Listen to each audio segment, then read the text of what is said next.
Assalamualaikum warahmatullahi wabarakatuh. Ibu bapak hadirin pemuda pemudi sebangsa setanah air yang Allah muliakan, dari Sabang sampai Merauke, dari dalam Indonesia sampai luar Indonesia.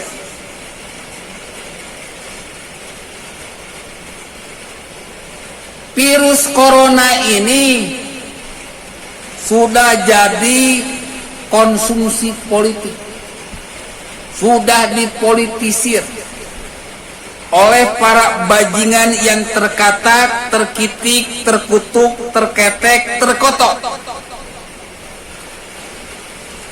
Ya, ujung-ujungnya UUD, ujung-ujungnya duit, juga UUK, UM, ujung-ujungnya makar. Karena selama ini para bajingan ini susah sekali mencari celah untuk menggulingkan Jokowi setelah kekalahan Pilpres kemarin. Mereka teriak curang tetapi tidak mampu membuktikan tuduhannya tersebut di Mahkamah Konstitusi. Kan deblok, kan bego, kan sontoloyo. Ala laknatullah ala dzalimin. Orang-orang yang jahat sudah dikalahkan karena kejahatannya. Orang-orang yang jahat sudah dilaknat karena kejahatannya. Kini mereka sedang mencari cara lagi lewat virus corona. Na'udzubillah, summa na'udzubillah. Ibu bapak hadirin pemuda pemudi sebangsa setanah air, mungkin ibu bapak tahu apa itu PKS. PKS itu kalau boleh saya kasih kepanjangan, Partai Kadrun Sableng atau Partai Kadrun Sontoloyo atau Partai Kadrun Saenae Dewe.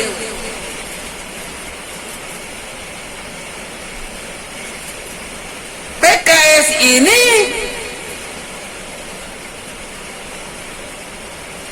pandai sekali mempolitisasi isu virus corona. Rakyat ditumbalkan hanya demi duit. Rakyat ditumbalkan hanya demi kekuasaan.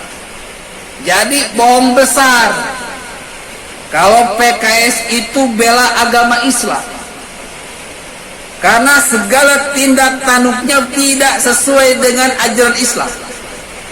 Contoh kecil, membodohi rakyat demi mendapatkan suara dengan mengatakan SIM gratis. Mana ada? Ini bukan partai menegakkan Islam, tetapi menegakkan ajaran setan. Karena ajaran-ajaran setan yang saya lihat, yang saya nampak dilakukan oleh PKS selama ini. Teriak lockdown, pengennya lockdown satu negara, ujung-ujungnya duit, ujung-ujungnya mau makan, kan double.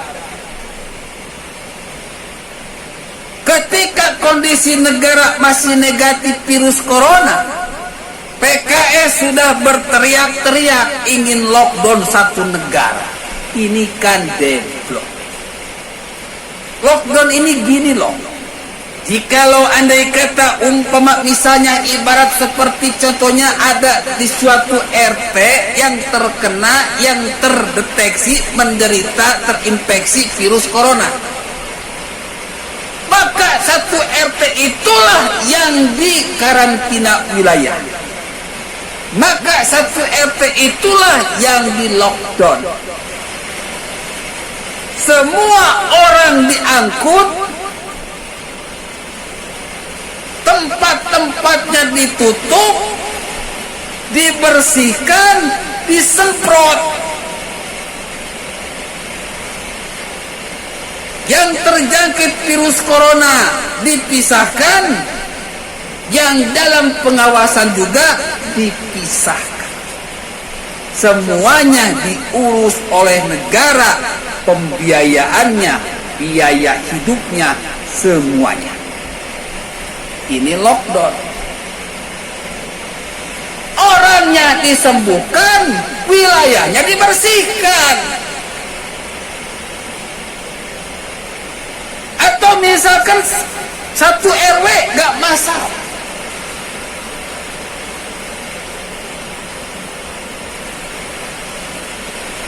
Nah, daerah-daerah di sekeliling, di luar daerah yang di lockdown, itu melakukan stay at home, pencegahan, antisipasi, waspada. Tetapi ekonomi tidak boleh berhenti. Ekonomi harus berjalan. Ekonomi yang berhenti itu sama sekali di daerah karantina wilayah atau lockdown di satu RT atau di satu RW yang ada salah satu warganya yang terkena corona.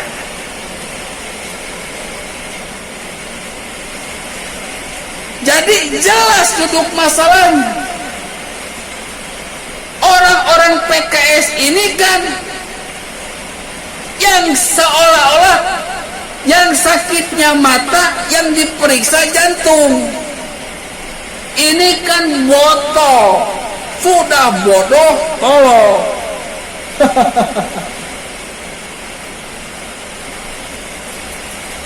Yang terindikasi hanya di Depok, yang 2 orang itu. Yang di karantina kalau satu negara, ini deblok. Ini namanya mempolitisasi virus corona demi kepentingan politik, demi duit, demi kekuasaan, demi makan. Ketika ekonomi terpuruk, disitulah PKS dan kawan-kawan akan mengadakan makar. Na'udzubillah tsumma na'udzubillah.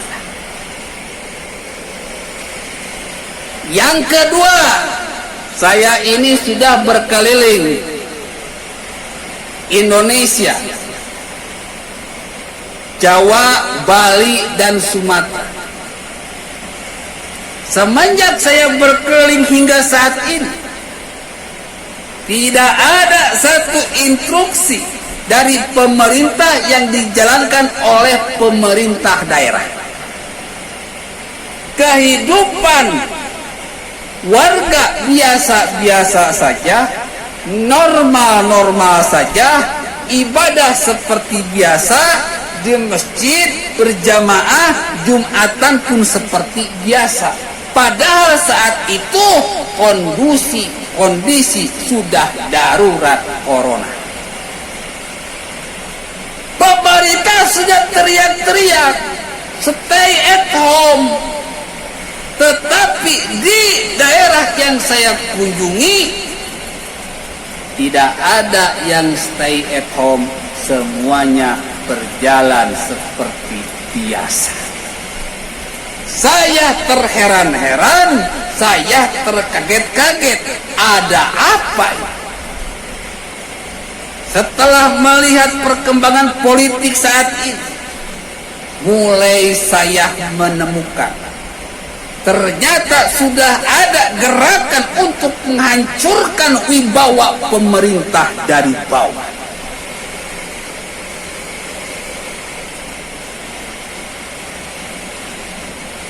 Instruksi pemerintah tidak digubris. Mereka membiarkan rakyat ini jadi tumbal. Mereka membiarkan rakyat ini terinfeksi corona. Ketika sudah banyak rakyat yang terinfeksi, maka disitulah ada gerakan menyalahkan pemerintah, seolah-olah pemerintah lelet. Padahal instruksi pemerintah selama ini untuk stay home tidak mereka laksanakan dengan baik. Jadi kalau saat ini banyak rakyat Indonesia yang terkena virus corona, sebetulnya bukan salah pemerintah daerah yang menjadikan rakyat ini tumbal virus corona. Na'udzubillah, summa na'udzubillah. Saya tidak kaget ketika seorang Anies Baswedan melakukan tekanan yang begitu besar kepada pemerintah pusat, mengadakan markup pasien yang mati karena corona. Dia bilang sudah 283 rakyat Jakarta yang mati karena corona, padahal masih 77.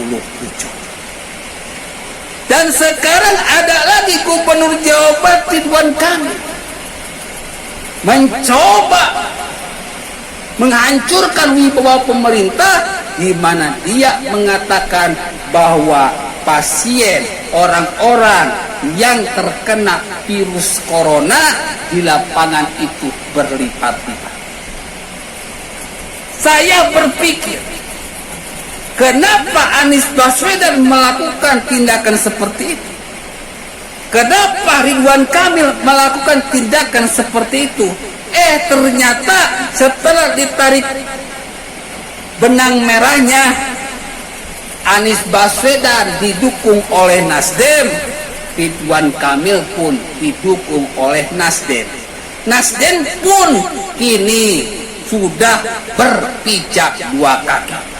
Sebelah berpihak kepada Jokowi, sebelah berpihak menjadi oposisi. Orang-orang yang berpihak dua kaki ini adalah munafik. Innal munafiqina yukhadi'una Allah wa huwa khadi'uhum.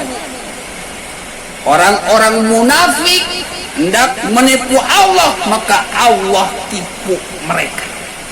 Jadi orang-orang munafik yang berpolitik dua kaki itu adalah rajanya penjahat. Lebih setan daripada setan, lebih iblis daripada iblis. Ibu, bapak, hadirin pemuda-pemudi sebangsa setanah air. Jadi saya tidak aneh kalau Anies Baswedan menekan pemerintah untuk menghancurkan wibawa pemerintah. Kalau Ridwan Kamil menekan pemerintah untuk menghancurkan wibawa pemerintah. Karena virus corona sudah dipolitisir untuk menggulingkan pemerintah. Inilah penelitian 3 minggu saya berkeliling Indonesia. Virus corona dijadikan alat untuk menggulingkan pemerintah. Wahai rakyat Indonesia dimanapun kalian berada, Pancasila itu punya 5. Indonesia itu mempunyai 5 sifat. 1, berketuhanan, beragama, percaya sama Tuhan. Yang kedua, berperi kemanusiaan, punya rasa kemanusiaan. Yang ketiga, punya rasa persatuan. Yang keempat, musyawarah. Yang kelima, berbuat adil. Jika kelima itu dimiliki oleh kita, maka kita orang Indonesia. Menjaga persatuan berarti kita orang Indonesia.